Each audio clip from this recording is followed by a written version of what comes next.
নির্বাচনের কথা বললেই এই রকম সমালোচনা যেন আর চোখে দেখা যায় না।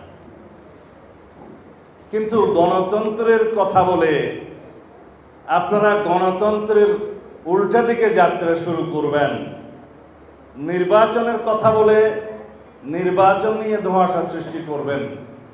এটা কি গণতন্ত্রের জন্য শুভ? এটা কি গণ অভ্যুত্থানের প্রত্যাশা ছিল? এটা কি গণ অভ্যুত্থানের জন আকাঙ্ক্ষা ছিল?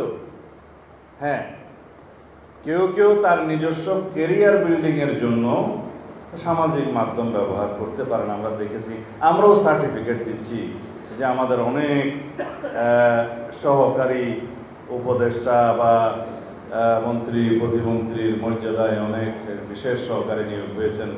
তাদের কর্ম দেশের জন্য কল্যাণকর, আমরা তাদেরকে প্রশংসা করি। ভবিষ্যতে অবশ্যই আপনাদের কর্ম দেশ স্মরণ রাখবে এবং আমরাও আপনাদেরকে সেই সমস্ত কাজে নিয়োজিত করার জন্য আমরা ইচ্ছা প্রকাশ করব।